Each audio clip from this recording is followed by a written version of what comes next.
Надира Сынташевна, сиз айтсаңыз, ушул биз 12 жылдык мектеп окуучуларын 12 жылдык өткөрдүк да. Ушул 12 жылдыктын толук кандуу өтүш үчүн канча дагы каражат акча керек?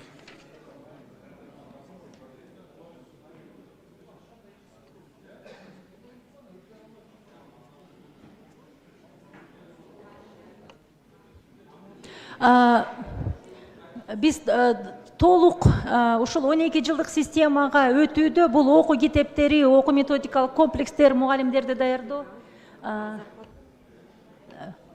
Ошондо 2 миллиард быйылкы окуу жылына кошумча талап кылынган, бирок бул бюджетте бардыгы каралган, киргизилген.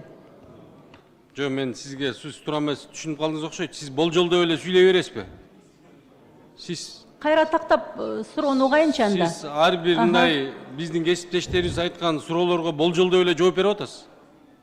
Эми кечирим сурайм, абдан ызы чуу болуп атат. Мен так уга албай калып атам суроолоруңуздарды. Кечирим Мен сурайм. айтып атам, мына 12 жылдыкка өттүк да биз. Канча сумма акча талап кылынат? Толук кандуу өтүш үчүн. Толук 12 жылга өтүш үчүн Кыргызстан 25 миллиард сом бул курулушка, 2 миллиард мугалимдердин айлык акысына. Ошондо 27 миллиард менен биз толук кандуу өтөбүзбү?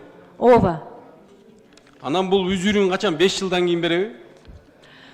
Сиз айтып атпайсызбы, азыр 5 жылда азыр акчаны вкладывать этсек, 5 жылда үзүрүн берет. Жайдан кадамдар менен барабыз, кыргыз тилин ушинтип өнүктүрөбүз деп атасыз да. Мен жанатан бери угуп атам да сизде. Сиз кадамдап барганча биз кандай анан элдин коңшу мамлекеттер алдыга чыгып дагы жетпей калбайбызбы? 150 жыл артта калбайбызбы?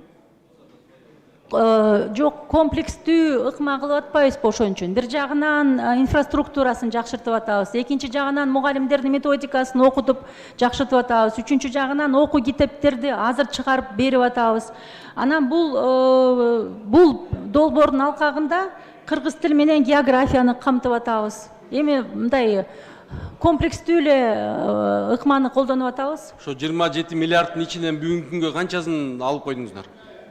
Эми жылына айлыкка, анан жанагы курулушка тиешелүү сиздер өзүңүздөр бекитип берген бюджет менен эле каралып атат. Ошо канча суммасы? Эми азыр тактап берейин. Бул жерде финансист деле отурат жанымда. Сиз тактап ошонун баардыгын келишиңиз керек болчу да. Биз мына өткөндө деле 40 миллион долларды сиздерге кредит бекитип бергенбиз. STEM класстарды ачабыз дедиңиздер. Ошон эмне болду бүгүнкү күндө? Кандай болду? Ким жооп берет дагы? Азия өнүктүрүү банкын айтып атасыз окшойт, ошол долбоорду. Ооба, ал долбоор өз ишин баштады. Ошол STEM багытындагы жанагы керектүү лабораториялык жабдыктарды сатып алып, азыр мектептерге жеткирүүнүн алдында иштеп атат.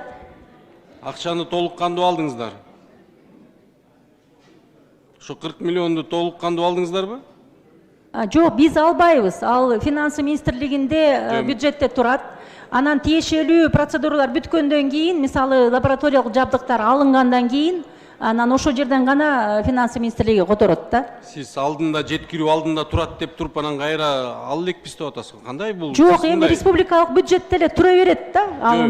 Биз алып албайбыз, ал турат. Анан лабораториялык жабдыктар мектепке жеткилгенде акттарга кол коюлат. Анан ошондон кийин жана поставщикке которула берет акча. Албетте силер биздин бюджетте эле турат, ооба. Албетте силердин колуңуздарга бермек беле, эмне келип, наличка бермек беле силерге алгыла деп. Аны баарыбыз эле түшүнүп атабыз. Сиз бизди үйрөтпөсөңүз.